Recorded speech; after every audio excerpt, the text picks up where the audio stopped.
So actually, why don't we start, Ro, by you just maybe giving your impressions of the visit itself? And I'm sure I'll have some questions, but some of it may get answered by just listening to what you have to say initially.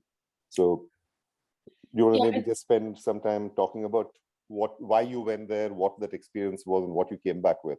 And then, I'm sure I'll have questions on the basis of that. Sure, I think that's a good place to start. So I think for me, why I went there, I was aware of Vipassana, I'd heard about it. And in fact, I'd visited a Vipassana monastery in Igatpuri many years back. It was right next door to the school that, our charity was supporting, Sanat. And I was curious about it. And whenever people had talked about it, they'd always sort of referred to the whole silent bit, that you couldn't speak or you couldn't communicate. And that seemed in their minds to be the scariest part of the Vipassana. Like, how can you not, talk for 10 days? So that's kind of all I'd been aware of. And then I had a couple of my podcast guests who talked about their experience of Vipassana and how transformative it had been for them. And the second of those guests in particular really influenced me and in some ways inspired me by her experience. And I think I was also going through that, we all go through that period in our lives when we feel that, we're not finding the answers we're looking for outside.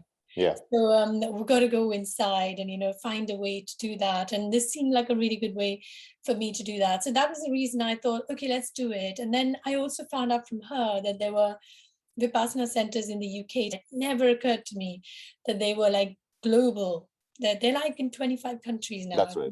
Yeah. So and I sort of researched it, and I found that there was one in Suffolk. It's only about 2 hours from here. And then I looked at my calendar, and there was this perfect like window of 10 days when I had nothing going on, and things at home seemed to be, reasonably in a stable position. So I applied. I was initially put on a waiting list. And by that time, I'd done some research and I'd actually, gone on their website, and I was discussing it with my family, and they were like, wow, Mom, wow, you're going to do this? It seems very challenging. And I was also starting to think, what have I signed up for? This looks pretty serious stuff. And part of me started to hope that I wouldn't get a place, that it would be deferred sometime when the weather's nicer or some other time. And I thought, shall I cancel my place? Because, COVID numbers were going up and there were lots of reasons to not do it. But I thought, no, I won't do that, because if I'm not meant to do it, then, I won't get a place. And so I'll know the universe doesn't want me to do it. But as luck would have it, I got the place. And so for me, that was a big sign that this is the time for you to go and do it. So I also went on YouTube and I sort of watched a few videos to, see what people's experiences were and how I could prepare. And that was really useful for me. So so I got there. Shall I carry on? Because otherwise we can. So when you said that you watched YouTube videos and you went there prepared, just help me understand what that preparation was. So what information did you get as a result of this research that you did, which possibly made you better prepared in terms of what to expect, and in fact even a validation of your decision to go there? So I think it was both of those things. In that, there was one chap who had it's quite fun. He was obviously an engineer, because he put out a video about the seating postures. Okay. Yeah. Because I think what people don't realize, because they're so busy thinking about their own silent bit, they forget that actually a lot of it is just sitting, sitting still. And, for us, most of us don't sit on the floor cross-legged for extended periods of time, right? Yeah. And the meditation hall is, even though it's comfortable, it's not like you're sitting on a hard floor. They give you, pillows and cushions and blankets and all kinds of stuff. Yeah. Even then, you're sitting on the floor for a minimum of 10 hours a day, with breaks in between. And you can't underestimate how hard that is. So anyway, this guy created a video where he'd observed, and actually, really, you're not supposed to have your eyes open. They tell you repeatedly, you need to have your eyes closed because it's distracting. But this guy confessed that he always meditates with his eyes open. So he had his eyes open and he was observing different people and how they were sitting. And so he did this whole video on the different seating postures And he kind of warned that actually a lot of people leave because they just can't sit. Yeah. And he said, don't leave. That is not a good reason to leave. You can always ask for a chair, or you can ask, so anyway, so that was useful. And he suggested before you go, practice being able to sit cross-legged for an hour at least, So I did that, and I started getting up, in the morning a little bit earlier and doing some meditation in my own way.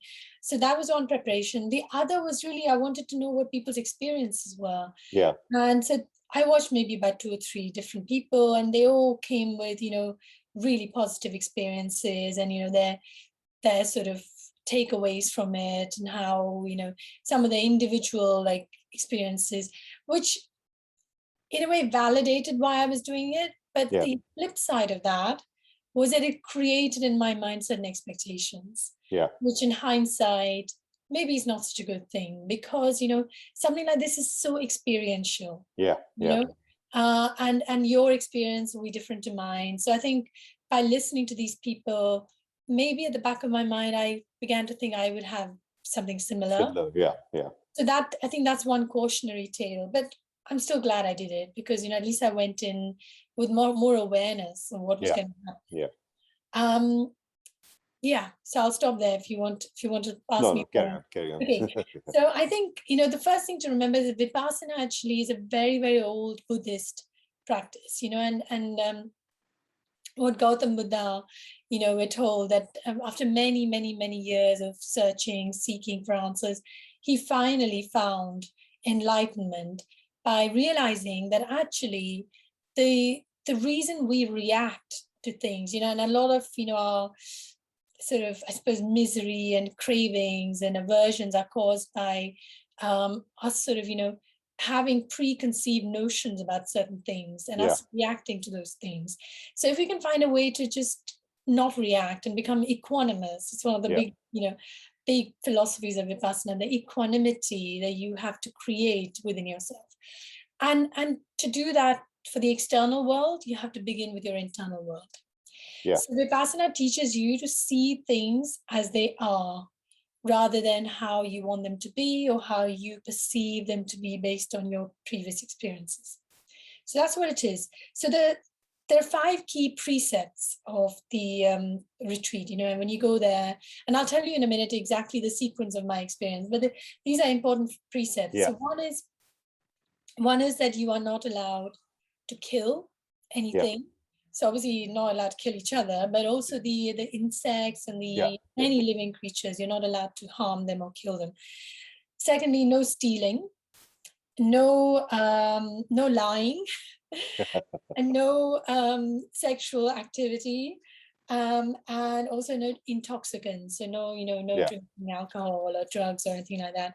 And of course, this concept of noble silence. The noble silence extends to, no communication, even in writing. You're not allowed to take any books or reading matter, or, you're not allowed to journal, nothing. And even with your co-meditators, you are advised to not even make eye contact. So you kind of like almost create this solitary world for yourself while you're there.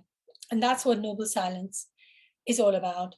However, it doesn't mean that the whole 10 days you don't speak to anyone. There's a course manager, and if you have any problems, you can go and approach her. Or there's an hour each day when the assistant teacher opens up a time sort of for you to go and have a chat. So there are opportunities to go and speak and ask for advice. But other than that, you can't. So I'll tell you my experience. We were supposed to get there between 2 and 5 p.m. on the first day, which was the day before you actually start. And I got there about half an hour after we were, I was just running late, and then I got caught in traffic. So everyone else was kind of almost already there and settled in. And then I got my room, and then I realized I was sharing with 3 other women.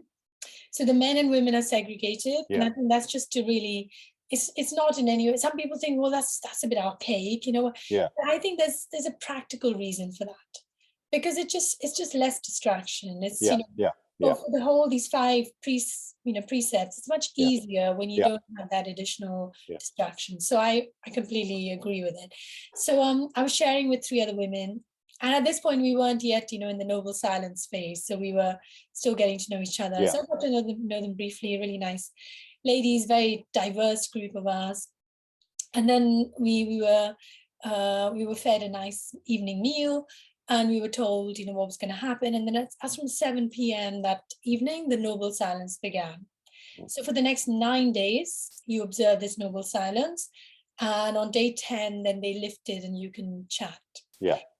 So on the first morning, 4 a.m., there's this beautiful sounding gong that goes off. I mean, it's actually such a lovely sound. In fact, I was so tempted to come back and find that sound for my phone so I could have my alarm. Is that a bell or something? It's like a bell. It's like a gong, Yeah, yeah. And it's a really quiet rural place, Yeah. so there's not, traffic or anything like that. So you hear that. And for me, I'm not really that keen on getting up as soon as my alarm goes off normally. I snooze it at least 5 times. But with this, I was out of bed straight away, got myself ready. By 4:30, you have to be in the meditation hall. And then you have 2 hours of, just meditating on your own, as in there's no guidance given to you, but you have other people also meditating. And then 6:30, you go and, they have 2 shifts for breakfast, and I was in the first shift. You go and have a light breakfast, which is the same thing usually. This, it's porridge with lots of fruit, or you can have cereal. Yeah. And you have that, and then you come back to your room, and then, get yourself ready for the 8 a.m. start. So then 8 till 11. Yeah. Again, you can meditate, but the 8 to 9 bit is where you do it as a group, and there's you get told what to do, and you have the teacher. Now, an important thing to remember is that I think there are different kinds of Vipassana retreats around the world, but the one that is probably the most prevalent is the one that was started by S.N. Goenka. Yeah. So Goenka is of Indian origin, but he was born and brought up in Burma. Yeah. And that's where he learned this. And actually, I think over time, what he realized is the original Vipassana got diluted because of people trying to make it more relevant. And so there's lots of variations of it. But the one he learned was the one that was originally taught by Buddha. So it's kind of the pure form. Yeah. And you feel this, because like a lot of his teachings seem very archaic, and you kind of feel like, shouldn't you make it relevant? But then that was the whole point of him saying people made it relevant and diluted it. Yeah. So he tried to keep it pure. He's no longer alive, but all the teachings, all the discourses are in his voice. Yeah. Oh, in Goenka's voice, is it? Yeah, in Goenka's voice. It's like he's there, his spirit is there. And the assistant teachers are basically just there to guide you, should you, to see if you're progressing well, if you have any questions. So they don't really speak very much at all. They're kind of, you had a question? So in the actual sessions, 6:30 to 8 and then 8:30 to 11 or whatever, when you say you did meditation, so what exactly did you all do? You just sat with your eyes closed and tried to focus your thinking? What is actually meditation? What actually happens during those periods? Yeah, it's a really good question, because believe it or not, there's different kinds of meditation. I mean, who knew? Yeah. I didn't know. Yeah. And I think a lot of people worry that that's a lot of time to be with my thoughts. How am I going to manage? And people are scared of being, with their own thoughts, right? Most of us try and get away from them. So I think for those people, I would say that there is a path. And so from day one, they get you to do something called anapana, which is basically just focus on your breathing. And he deliberately says, don't try and use any imagery, or use a word. Like some people kind of have like transcendental meditation is where you focus on a certain mantra or a word. And he says, don't want you to do that. Just want you to become an observer of your breath. And breathe through your nose and just observe. Like, don't even try and regulate it. Don't be critical, like, oh, I'm breathing through one nostril. Just observe. So I love the philosophy of choiceless observation, because so much of our observation is kind of driven by what we choose to see or what we want to see, right? Even in the external world, let alone inside, that often we don't see things because we didn't choose to see them, right? Yeah. So this is the first introduction to what choiceless observation is. So you sit there and, you're kind of like observing your breath. And I have to be honest that I started to get bored with this. Like what's to observe? It's my breath is coming and going, it's coming and going. So I asked the teacher, during that 1 hour that you have a chance to go and speak to her for 5 minutes. Yeah. I said, look, I'm finding this really hard because my mind is going off on a tangent. She said, yeah, that happens. Just gently bring your mind back. Don't get upset. Don't feel dejected. Just gently bring your mind back and say, no. Our job here today is to observe the breath. Just bring it back. Yeah. Just bring it back. So that's what I learned to do. And on day 2, I realized that it's one thing to be an observer. You can be very detached and you can be very objective and you can observe. But it does get boring after a while when there's nothing new to observe. So I decided, why not experience it? Yeah. Instead of being an objective, choiceless observer, why not experience it? And suddenly something changed, shifted for me. And I went and told her this. She says, yeah, that's very good. That's exactly what we're trying to do. And I'm like, you could have said. So there's an element of this. They want you to discover stuff. And now with hindsight, I realize why they don't tell you everything, because they don't want to spoon feed you, and they want you to discover stuff for yourself. So I realized that actually, and this is maybe jumping the gun a little bit. We often talk about being very detached and the importance of being detached. And I think that there's a difference between being detached and being non-attached. Oh, wow. What's the difference? And the difference is that you can be a detached observer. So I could be observing something happening and I kind of watch it and think, well, it's not really it's nothing to do with me. It's what happens when you have the bystander effect. When something's happening, people just silently watch.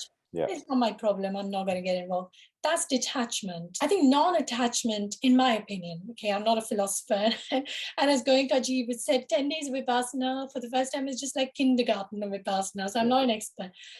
But from my own life experience is that I can experience something and I can fully participate in it and enjoy it. But I stop myself from craving it or thinking, I just don't ever want to do this again, and therefore I'm not going to repeat ever getting into that experience. So I participate in it, I experience it, but I come away and I say, okay, that happened, but it's impermanent. It's not going to happen again. I'm not going to be sad. Or if I'm sad, okay, I'm going to tell myself, well, it was a nice experience, but don't expect it to come back again. To me, that's non-attachment. That's like, being in the moment, but not expecting it to, not feeling like you control it and you can actually replicate it or you can avoid it. So that to me was the difference. So anyway, so back to this, the meditation. So I started to experience breathing. And that for me was very interesting because I found that my thoughts kind of like stayed away for a little bit longer, not for the whole time, but I got much better at that. And I started to see some very interesting visions. And it wasn't like a vision as in like, seeing things happening, but it was like when my eyes closed, suddenly it was like there was a screen in front of me. Like when you go to a cinema and there might be the screen, like it's not, it wasn't a static screen. It felt like it was a 3D thing and it was alive, but nothing was happening. It was alive. Things were happening in that screen, but it was not changing. So I'm like, oh, that's so interesting. And I opened my eyes and then I saw the meditation hall. And I thought when I close it, it'll probably disappear. But it didn't. It was still there. And that was so exciting for me. So I went and told the teacher I saw this. She said, oh, that's very interesting. That shows that your mind is clearing. She said, but don't get too attached to that because that's just a signpost. So you don't want to say, oh, the signpost is so beautiful, I'm just going to stay here, because it's just telling you that you're on the right path, but you need to keep going. Don't get attached to that. So that was very interesting. Then on day 3, he asked you to now observe the sensations in your nose as a result of your breath. So that again is like, God, we're going to do this for a whole day, like, 10 hours of just observing sensations, Then day 4, he says, now I want you to observe the sensation, small, tiny part between your nostrils and your lips, and just feel the air coming. And, sensations could be like tickling or heat or coolness or whatever, And all this is with your eyes closed, right?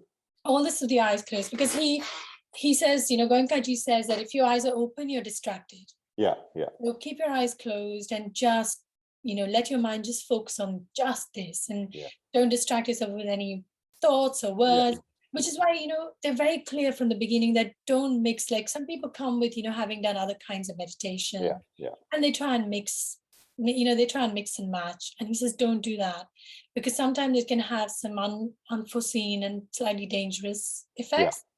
So he says, it's like trying to, you have one horse that you really like riding, and somebody says to you, here's another horse, would you like to try? You're not going to try and ride them both simultaneously, you know? So you have to get off that horse and focus purely on this one. So shall I carry on? Because I could talk for England. So anyway, so day 4, you're focusing on just this area. And you realize actually your mind is able to, it's almost like it's scanning that area, just that tiny area. It's quite a cool feeling. Then on day 5 is the exciting bit, because now he teaches you how to scan inside your body. Like you take your awareness to the crown of your head and just watch for any sensations.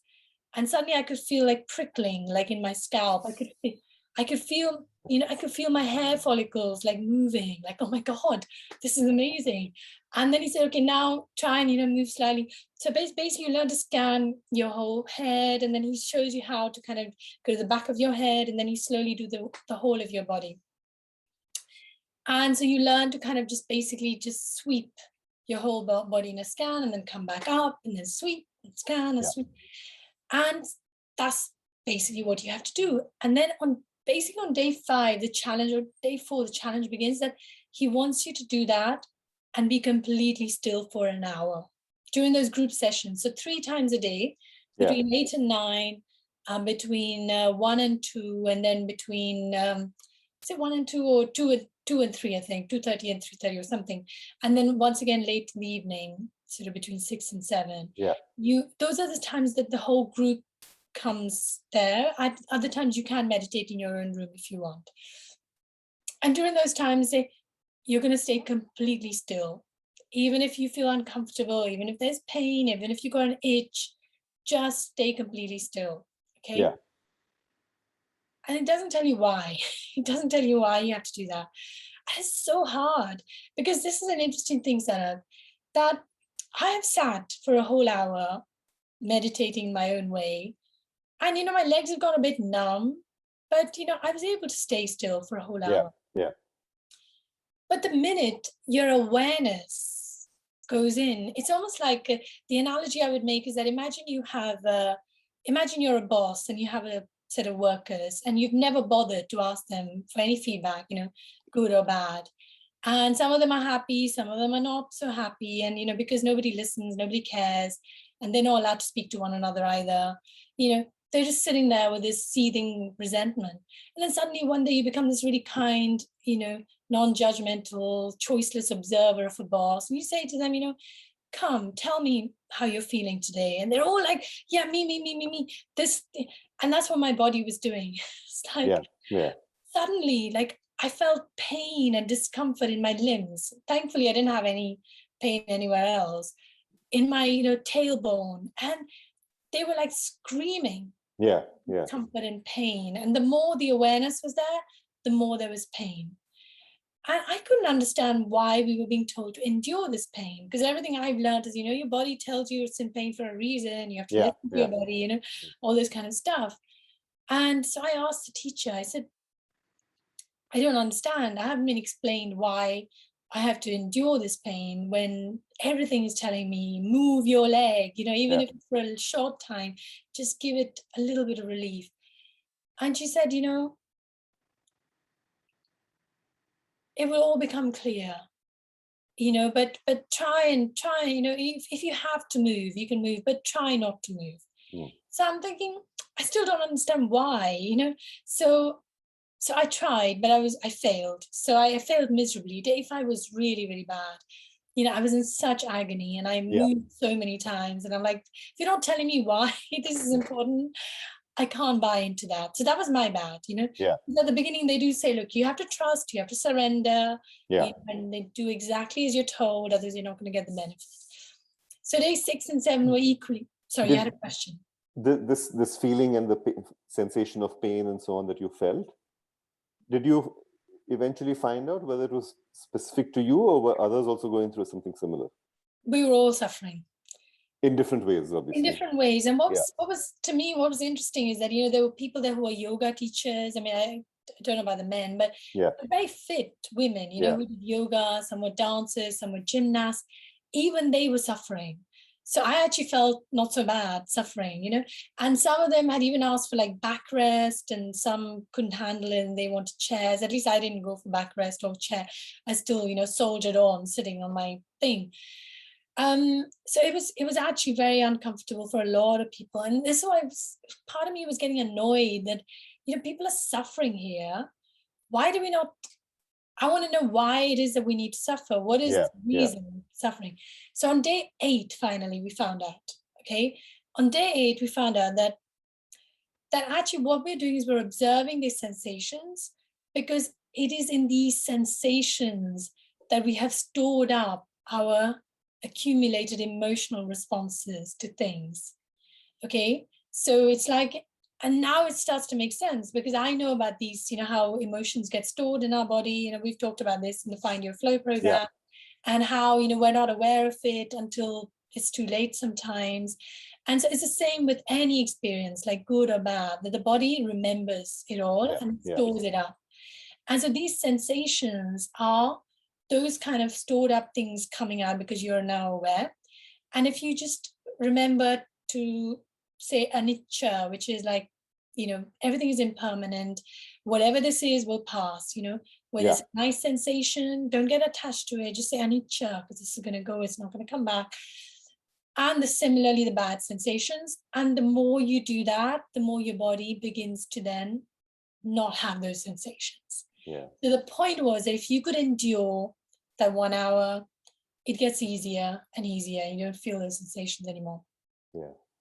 So on day 8, finally, I'm like, oh, now I get it.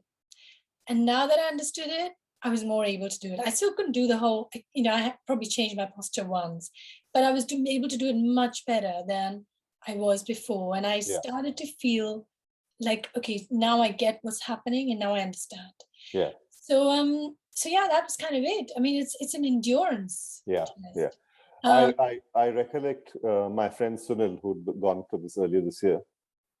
I think he had said that in the cohort that he had gone for, I think he had said approximately 25% of the people dropped out. Now, he didn't give me as detailed perspective as what you've just done. And I just wonder, I think it was 25%. It was not 1 or 2 people. It was a fairly significant number. Where did he go out of interest? Which, was it here in the UK or in India? Yeah, in the UK. Okay. And I just wonder, I mean, while he didn't specifically, I just wonder whether it's during this day 4, day 5, where your body starts protesting in different ways.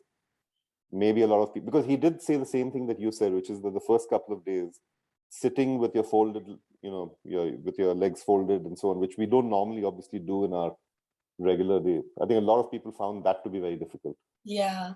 So I think, we were, in our cohort, we were actually it's a really good cohort, because amongst the women, I'm only aware of one woman who dropped out on the 2nd day.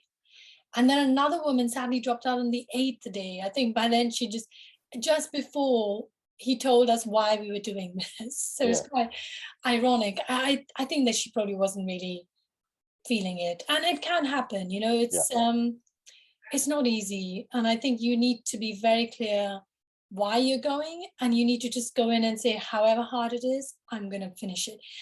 The reason I was asking where he went is because I'm told in some places they're very strict. They don't let you move.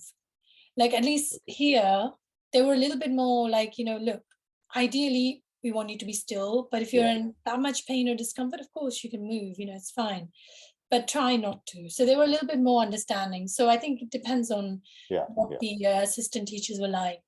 So at day 8, 9, and then on day 10, it kind of opens it up, and you can finally talk to people. And I have to say, I actually soaked up the silence. I loved it, and I can see exactly why it's so necessary. Because in a normal course, or sort of offsite experience, you ask questions, you talk to each other, you find out what people thought, and that subtly changes how you feel about something. It's normal, Yeah, right? yeah, And they don't want you to do that. So what they don't want you to do, they want you to compare yourself and compete with only yourself, yeah, right? And this is a good way to do that, because otherwise, imagine on day 2, if I'd said, oh, I had this vision, and then the other people like, I didn't have a vision. yeah, yeah, Maybe I'm doing it wrong. What am I doing wrong? Or maybe this is not for me, or whatever. So each person's experiences are going to be unique to them, and I think you just have to allow it to happen in the natural course of however it's going to be. The other thing I wanted to tell you is this no killing thing, and they had yeah, these very sweet like plastic cups, which they had on with permanent marker. They'd written insect catcher, and they'd given like little plastic laminated placards in each room and public spaces.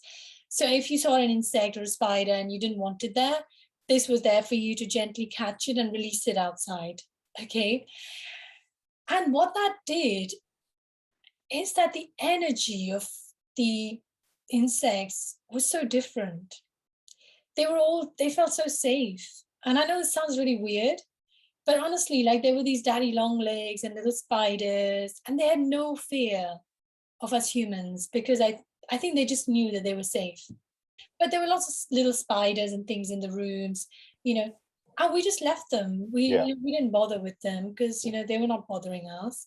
Um, Little things that look like mosquitoes, but they were not at all like your normal mosquitoes buzzing around and anxiously trying to. Everything just felt so zen. yeah, Even yeah, insects. yeah, And to me, and of course the silence also was just so lovely. It's a beautiful quiet place. And I just thought it's like when you go to a place where people are just happy and coexisting in harmony, where your doors don't have to be locked. So we never locked our doors in our rooms. yeah, Beautiful, just beautiful. And the fact that you couldn't actually access your social media or anything, yeah, yeah, in a way it was like I know it's a bit of a mind bender, but I found the freedom from freedom very therapeutic. mm, And what I mean by that is that when in my daily life I'm free to decide what my schedule is, I'm free to yeah, decide what I watch, what. But in that, because there's so much choice, and because I'm not in my 9 to 5 job yeah, anymore, it creates a certain amount of anxiety, because like I'm relying on me to create yeah, my schedule every single day, and here I was, I had to surrender to this insane schedule yeah, of meditating for 10 or 12 hours every day, and actually I loved it. I love that I didn't have to worry about what was going on in the world, what was going on with COVID, or you know of course, I knew that if something went wrong, horribly wrong, I would get a call yeah, for yeah. emergencies. So it was just great. Yeah. So those were kind of my things, and I think the concept of choiceless observation, which of course from a meditative point of view was really about going within and observing different sensations inside your body, Yeah, which normally we don't take the time to observe. yeah, We're too busy distracting ourselves, whether it's from pain or from thoughts that aren't pleasant. And it made me realize that actually we're all addicts, except we're addicted to different things.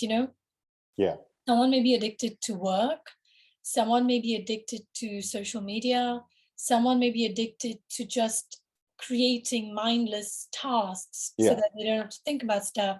And then, of course, there's the more well known addictions. yeah, And we're all just trying to get away from the most important thing that is going on inside us. yeah. And so, this 10-day experience simply gave me the tools to actually connect with myself, and to become aware of what's actually going on inside me. So, having gone there with certain expectations, obviously, and now it's now what, about 3 weeks since you've come back? I think it's exactly 2 weeks. 2 weeks. Yeah. Okay.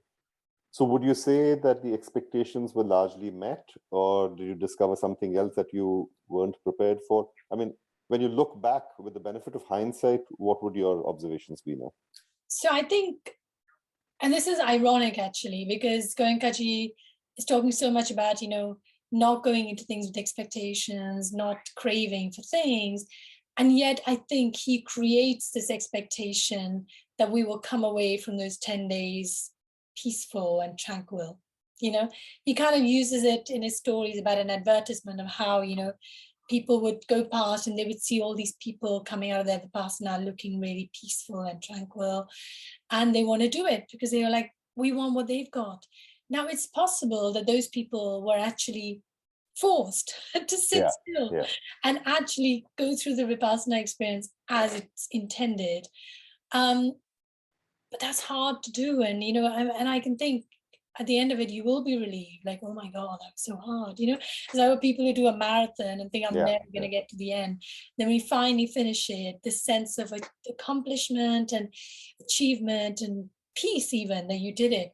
So I think there's an element of that. But when you come back into the real world, it's not necessarily going to last. You have the tools now, and they make it very, very clear that you have to keep practicing. And they would say do it ideally 3 times a day, like an hour, 3 times a day. It's too difficult for most people. So they'd say maybe try at least 2 times a day, maybe morning and night before you go to bed, and do the hour. And then there's something lovely that happens on the last day, which is called metta, which is about after you've done the Vipassana, you kind of sit in a more relaxed position, and then you send out peace and harmony and love to everyone, like just radiate goodwill and love to everyone. So I think in terms of expectations, maybe I hoped that at the end of 10 days I would, this was my expectation. I was hoping that I would pinpoint in my body exactly where certain emotions were causing me the most sadness or pain, that I would deal with it and learn to deal with it. But there's no such magic bullet, there's a tool, and then over time you will discover where those sensations are, and you will deal with it. So I think there's a tiny bit of disappointment about that. I think the other thing that maybe slightly irked me, and I don't want to necessarily be disrespectful, but I felt even for the English speaking stuff, there was a lot of chanting, and it was not particularly melodious or musical. In places it felt a little bit self-indulgent and lazy. I'm sorry, Goenkaji. And it irked me, like, is this necessary because we don't understand it? And it kind of, because the other thing was there were no clocks anywhere apart from in the dining area, because I needed to know when to get up and move on for the next shift. And I wasn't wearing a watch, and of course you can't carry your phone. So during the meditation, I had no idea how long it elapsed. And then the way we would know is because Goenkaji's chanting would begin, but it was not a standard chant. Each time it was different, so you had no idea. Sometimes you could be just 5 minutes, sometimes you could go on for 20 minutes. And it killed me. Like my legs were like killing me, and I need to know when this is going to end, and I have no way of knowing because there's no clocks or watches. So so I found it easier to do the Vipassana when I got home, because I could open a BDI and look at the clock, see how much longer I had. There's just a side comment about it. You had a question. No, I was just going to ask. So I think you mentioned some areas where there was a discovery, and you experienced something which was different from what you would normally do in your work, and then you had areas of disappointment, like you just explained in the last 5 minutes. So in balance, given that you spent 10 days there with no other distraction and so on, in balance, how was it? I mean, do you feel you've come away with something fairly substantive, or do you think, it was a good experience, but it's now gone, and let me sort of move on? I think I came back with some tools that will stay with me for the rest of my life. Is it?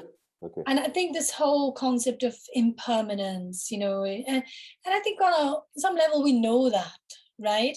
We know that things are not permanent, but we have this illusion of control, you know, and I think to surrender, and I think that whole word surrender to me is such an important one, because unfortunately it comes with some very negative connotations, because very military connotations, about surrender.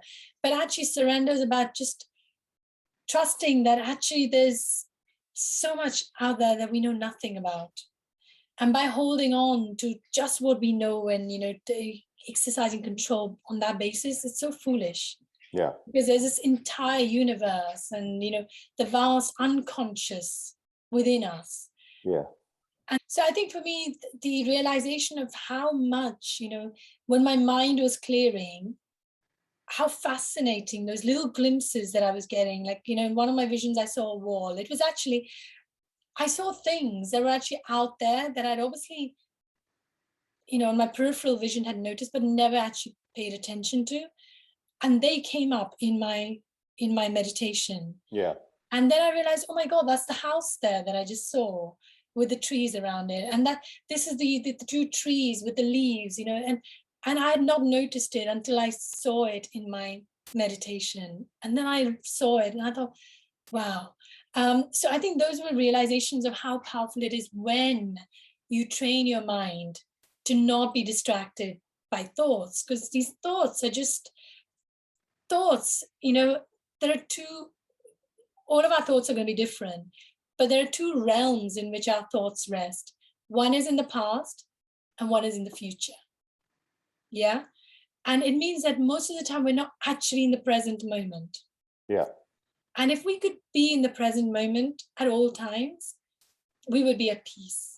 So it was a very, very beautiful realization that the things that he's teaching us to do inside us, we could equally do it with our external world. And when you observe things without any preconceptions or judgment, they show themselves as they really are. Yeah. Yeah. So that, and I think the other thing that I learned, is that just because you become a Vipassana meditator and you're peaceful doesn't mean you become passive. Yeah. Yeah. I think this is one of the things that people might think, oh, I'm so zen-like, I'm so peaceful, basically I'm not going to do anything now. I'm just going to be in my own little world. No, that's not what he means.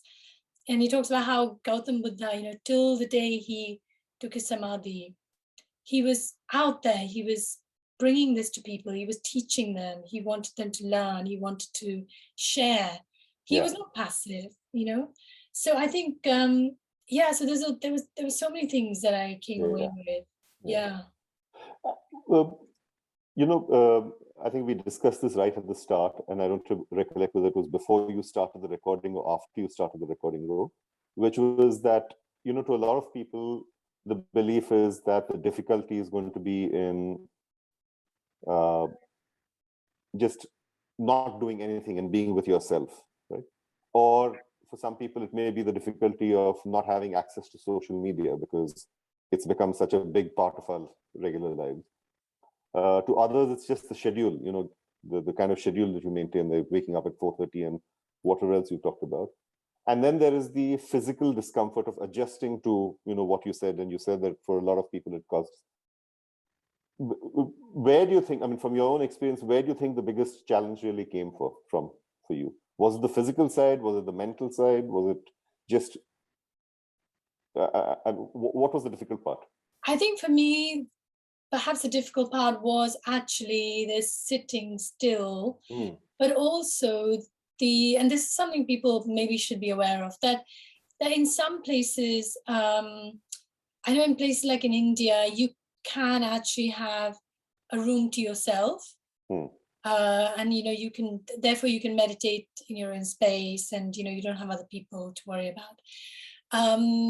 Where I was, there were 4 of us. And we, they were lovely.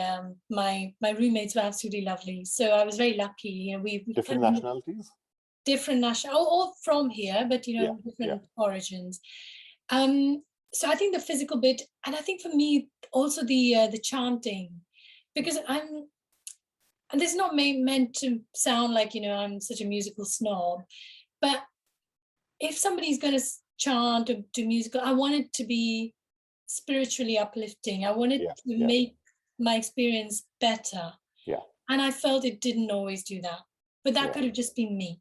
yeah, Maybe other people really enjoy it. In fact, there are people who come back. I mean, there was one yeah. lady, she kind of looked like a female version of Eckhart Tolle. She was there for her 10th 10-day Wow. Vipassana. Like, wow. So people obviously, find it very beneficial and come back, and they want you to come back, and they want you to become, volunteer and server, because, they don't hire people to do Yeah, any of the yeah, work. It's all kind of, volunteers coming back. So I think that was, for me, the sitting down and the not understanding why we had to endure that pain, yeah. I think was the hardest bit. Yeah. So if someone were to ask you, is this something recommended? Would you endorse it, or would you say go for it provided ABC? I mean, in the sense that it can be so individual to individual. I think that it very much depends on your situation in your life and why you want to do this. So, most people will have come there because they are going through some kind of existential crisis, or, maybe they've burnt out at work, or they're going through a breakup or something. There's some Yeah, yeah, emotional imperative why they are there. Most people don't turn up just because it's a yeah, yeah, holiday, because it's not a holiday. I just want to tell you. yeah, And some people might think, oh, it's free, and because you don't pay anything up front. yeah, And even at the end, you're invited to make a donation. There's yeah, nobody twists your arm or anything like that. But you might think, oh, it's 10 days away from my routine and it's just going to be a break. No, you're going to have to work really hard, because if you don't show up to meditation, they come and check on yeah, you, make sure you're okay.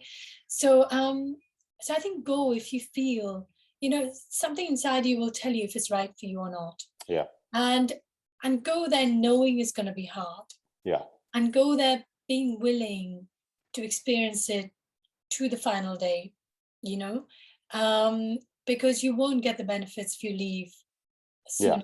yeah, yeah, And I think you will feel like you've come away with something that you didn't have before. yeah. So in a day, I mean, you described what the early part of the day was, where you wake up at 4:30 and then you meditate till 6, then you have a breakfast break, and then from 8 to 11, I think you said. So in a day, how many hours is totally spent in meditation? So officially 10 hours, but Can, in can, a can you way, just break so, down from so morning to evening? 4:30 to 6:30 is Hmm. kind of, you can go into the meditation hall, or you can do it in your room. I always went to the meditation hall because I thought, if I do it in my room, I might fall asleep. Yeah, And 6:30 to 7 was my cohort's breakfast time, and then from 7 till 8 you have an hour, and generally I would sort of go and take a shower and just yeah, maybe go for a walk or something. Then 8 o'clock you go back, and you then from 8 till 11, including an hour of doing it with everyone else, I would spend in the meditation hall. Then 11 o'clock would be lunch, so you go and have, and everything was vegetarian. yeah, yeah, But they were so amazing because they catered for people who had allergies, and the food was always so delicious and so wholesome. So you have a nice lunch, and then I think from 12 till 1, there was an hour where that you could go and chat to the assistant teacher. So you had to put your name down yeah, on a sort of board. And then you had a bit of time to yourself. You could walk, or you could just have a rest or whatever. Um, I would generally just go and, either go for a walk or maybe meditate or go and see the assistant teacher. Then from 1 until 5, again, some of that was, there was 1 hour where you actually sat with the group and you got, guided by yeah, Goenkaji and stuff like that. But the rest you could either meditate in your own space, or you could do it in the hall. And generally I would just do it in the hall. And then 5, you have tea with fruit. hmm, So, it wasn't like a proper dinner. yeah, Just, go and have some refreshments, and then back in the meditation hall at 6, and they will all wrap up by 9. in which you had an hour and a half of discourse, but you also had, meditation sessions. And then 9:30 is supposed to be lights out. So that was the day. So there's not a lot of time for much other stuff, So if you had to do any laundry or anything, you had to do it in those times when you're not supposed to be meditating or not eating. Yeah. So I didn't find there was no time to be bored. Yeah. And it's a big commitment. And they will acknowledge, and they will they will appreciate the fact that people have given up 10 days, because most people come, got families, and they've maybe taken time off work. So it's not like we're monks, who can kind of go and do that. So I think absolutely. In fact, you don't even need to go and do this Vipassana to bring some of these principles into your everyday living. So for example, one of my favorite books is The Power of Now by Eckhart Tolle. Yeah. And I was listening to it before I went on my Vipassana, and then I came back and I re-listened to it, and some of the things that he used to say before now made so much more sense to me. So, the whole idea of being present, that's exactly what Vipassana is about, Be present to your own, what's happening inside you, but be present to what's happening outside you. And we don't need to go and do a 10-day Vipassana to become a little bit more present than we already are. So I think if and when the time is right for you, you will know. Yeah. And I think this last point you made, saying you don't necessarily need to go there. I mean, but on the other hand, for many people, maybe you need a catalyst. And this 10 days of staying in this kind of an environment might just be the catalyst to help make the change. Otherwise, you probably can't make the change in the midst of many other distractions that are there in your normal day-to-day life. So I think that's exactly it. And I think, it gives you a taste of what's possible. Yeah. Sometimes that's what you need, because otherwise it's just in the realm of, well, it worked for you, no idea if it's going to work for me. So you experience it, and then hopefully you come away and think, yeah, that was worth it, and I'm going to try and do this myself. I think also the idea shouldn't be that you come away feeling all superior. Like, I've been to a Vipassana, I'm so peaceful now, and I can't be bothered with all you sort of people craving, because that's not the message of Vipassana. That's right. Yeah. And I think sometimes maybe people become like that, and you shouldn't become preachy just because you've had an experience that other people haven't. It doesn't mean to say because you've done Vipassana now suddenly you give up, having a job and you become monk-like, and you only, no, everyone has a place in this world, but it's the intention, why you do certain things that's sometimes more important than the thing that you actually do. So he talks about all these things. So it's a really interesting way of looking at life without telling you to become a monk. So no, I might go and watch some YouTube videos, like you said, what you did before you went there. It never struck me. I never did. But YouTube has everything. So it's interesting, the YouTube videos I watched, none of them actually told in such detail about the fact that you just sit very still. I mean, they kind of allude to it, but they didn't give me the full picture. And I don't know whether that's deliberate because they don't want to put you off. But in some ways I feel that isn't it better to go prepared than to go there and then feel like, oh, now if I leave, I'm going to look like I'm a loser, and you can go prepared, physically as well, physically and mentally, exactly as you would if you were doing a marathon or some other big challenge, So, but no, thank you for. I think I've covered all the areas I want to talk about. So, I think maybe just if I was to just close off with a few key comments, the noble silence has a purpose. And I think if we embrace it in the spirit that it's intended, we really benefit from it. I think the no killing, no harming, it gives us a sense of what it's like to live in a world where people just, there's this live and let live thing, which is beautiful. I think the choiceless observation bit, we can all do that in our everyday life, and we'll probably see the world with a very fresh perspective. The idea of impermanence and equanimity, the ability to look at good events and bad events the same, without becoming detached and becoming some robotic, because that's no fun. That's not what life is about. Enjoy a good moment, but just don't expect it to be there all the time. Be sad if something sad happens. You don't have to bottle it up, but know that it will not last. I think that was key. And finally, being peaceful is not being passive. That I think it's all about really understanding your own truth and finding a way to live in this world that is good, not just for you, but for the other people who you live with. So those were my key messages. Good.